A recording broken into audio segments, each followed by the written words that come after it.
Bismillahirrahmanirrahim. Assalamualaikum warahmatullahi wabarakatuh. Salam sejahtera, semoga sehat-sehat untuk kalian. Kembali lagi di channel Bakmi Beo Official ya. Seperti biasa, kita akan bercerita tentang kisah-kisah horor, legenda atau mitos ya. Jadi sebelum kita berlanjut ke ceritanya, jangan lupa buat like, comment, and subscribe buat membantu support agar channel kami terus berkembang dan berbagi cerita horor setiap harinya.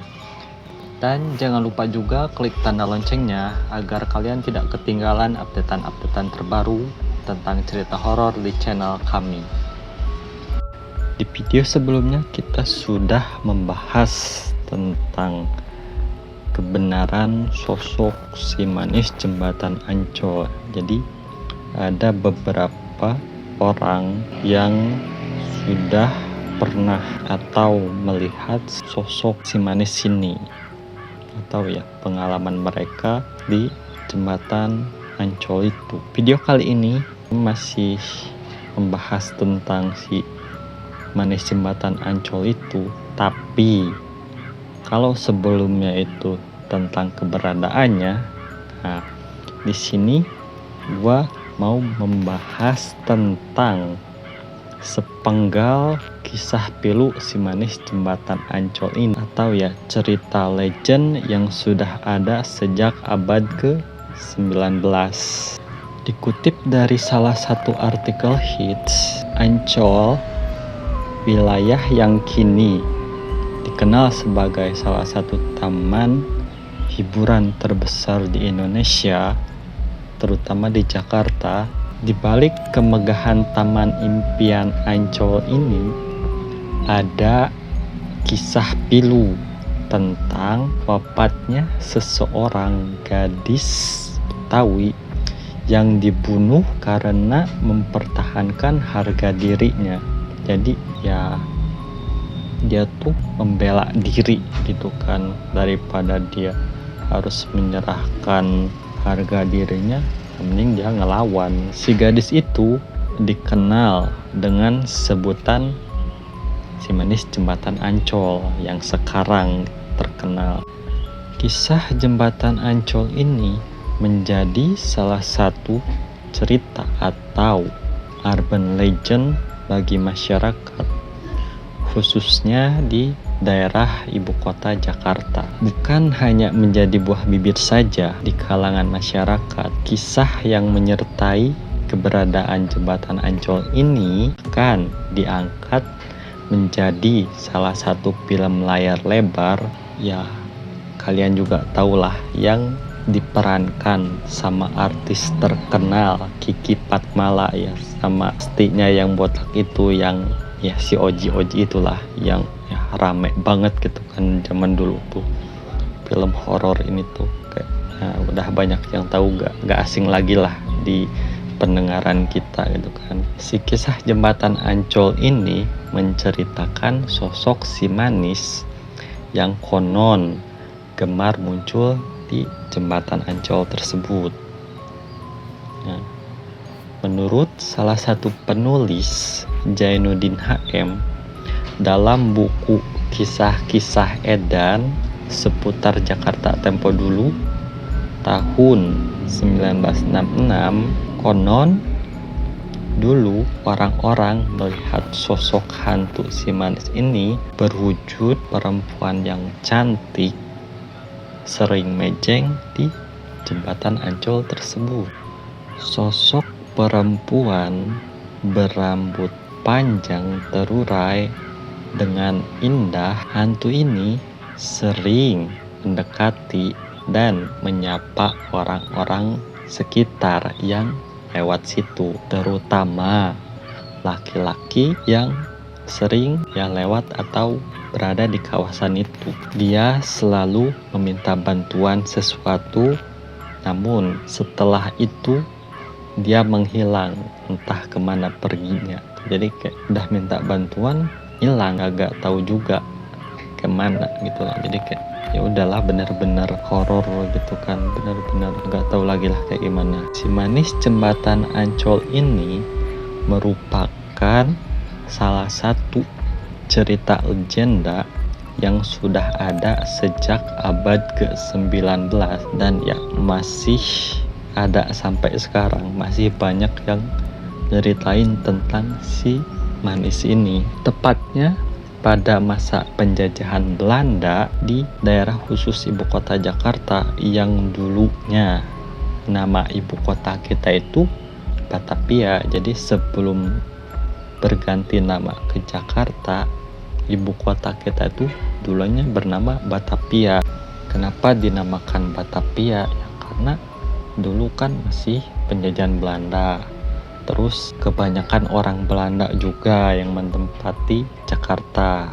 Jadi ya udahlah begitu kira-kira lah. Di jembatan Ancol sendiri juga sudah dibangun sejak zaman penjajahan itu. Saat itu keadaan di sekitarnya memang sangat sepi, apalagi pada malam hari karena tidak adanya lampu penerangan. Jadi orang zaman dulu gitu kan nggak kayak sekarang sana sini udah ada rumah, udah ada penerangan gitu ya. Zaman dulu kayak masih banyak pepohonan, masih banyak kebun, masih banyak hutan ya, masih hijau-hijaunya gitulah, masih asri-asrinya, masih alami-alaminya. Gak kayak sekarang itu kan udah banyak gedung-gedung pencakar langit, rumah di mana-mana lah, udah rame gitu sekarang, nggak kayak dulu. Banyak sekali masyarakat yang mengaku pernah bertemu dengan sosok hantu perempuan atau yang dibilang si Manis Jembatan Ancol ini. Populeran cerita si Manis ini menjadikannya sangat terkenal sebagai si Manis Jembatan Ancol. Namun kisah si Manis Jembatan Ancol ini tidak semanis penamaannya gitu. Jadi bisa dibilang ekspektasi tidak sesuai kenyataan gitu. Ya kayak gitulah. Jadi mungkin namanya si Manis, tapi kan kisahnya gak semanis namanya.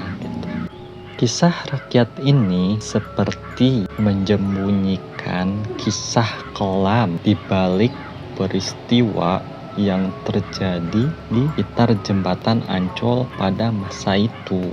Jadi berawal dari kisah hilangnya nyawa seorang perempuan yang diceritakan kini berwujud hantu perempuan, ya si Manis itu, untuk membalas dendam.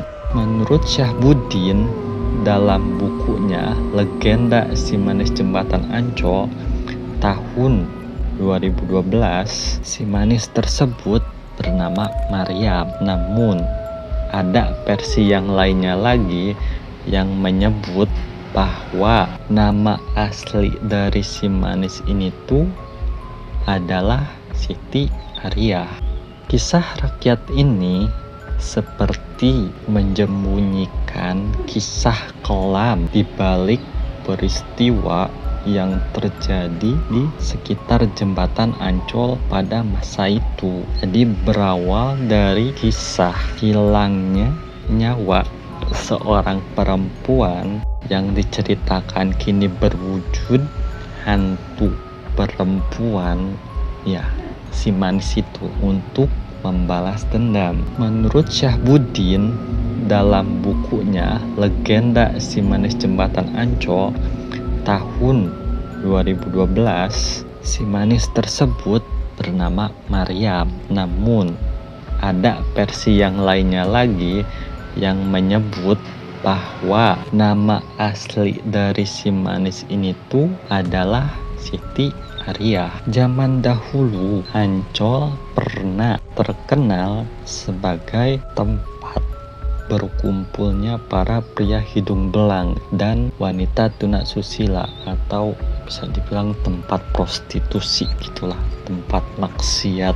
Nama Ancol ini terpatri sebagai tempatnya maksiat sudah sejak zaman dahulu. Dalam salah satu buku Saudagar Baghdad dari Betawi tahun 2004 yang ditulis oleh Alwi Shahab, dalam bukunya Alwi Shahab ini menceritakan tentang kisah yang populer saat itu tentang seorang playboy kaya raya dan sejumlah warga kaya lainnya. Mereka sering bersenang-senang di kawasan Ancol ini. Di sini juga dikatakan bahwa mereka memiliki semacam rumah bordil yang dikenal dengan nama Suhian atau tempat berpesiar dengan para harim gitu.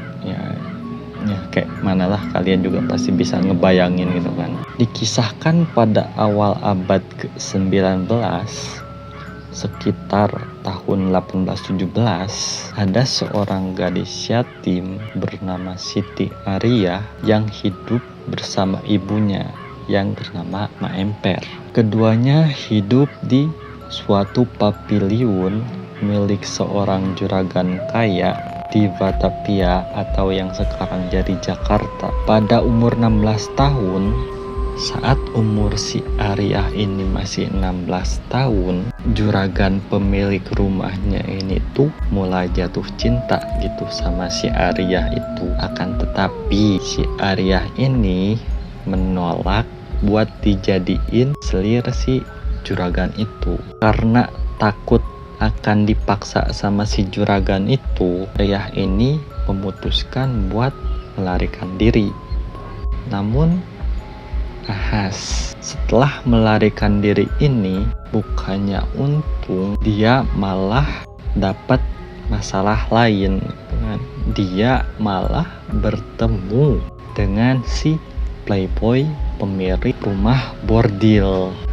Karena melihat paras si Ariyah yang cantik ini, si playboy pemilik rumah bordil ini tuh memutar balik si kendaraannya karena dia berniat ingin menjadikan si Ariyah itu sebagai salah satu koleksinya gitu, atau sebagai salah satu harimnya.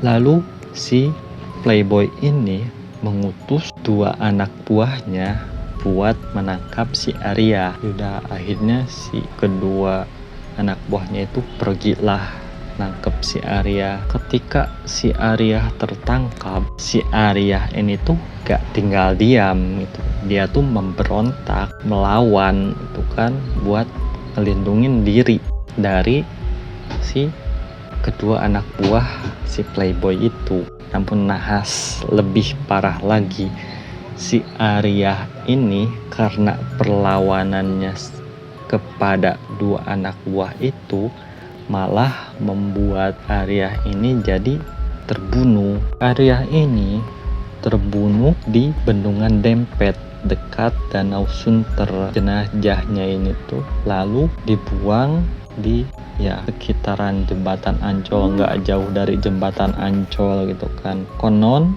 Ariyah ini menjadi arwah gentayangan karena ingin memberitahukan keberadaannya sama ibunya gitu. Jadi dia belum tenang gitu meninggalnya karena posisinya dia yang kabur dari rumah terus terbunuh juga dan nggak dimakamin secara layak gitu. Sementara nasib dari pemilik rumah bordil yang tadi niatnya ingin menculik si Ariyah ini juga berakhir tragis. Si pemilik rumah bordil itu meninggal dengan cara digantung oleh kolonial Belanda di Taman Fathahillah, Jakarta. Kepopuleran kisah jembatan Ancol yang mengandung mistis ini mencapai puncaknya pada tahun 1980-an. Apalagi hampir tidak ada satu kendaraan pun yang berani melewatin jalan tersebut.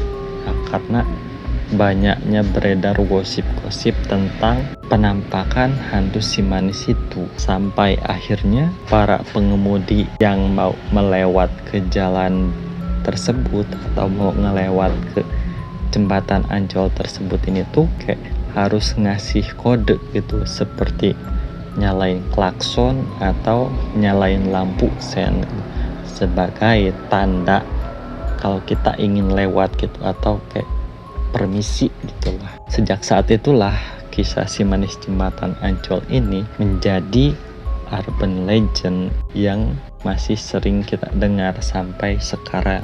Ada salah satu cerita tambahan dari seorang pengendara bernama Kurniawan. Dia mengungkapkan bahwa sejak ia masih duduk di SMP, orang tuanya ini tuh selalu ingetin dia buat nyalain klakson saat ngelewatin jembatan goyang.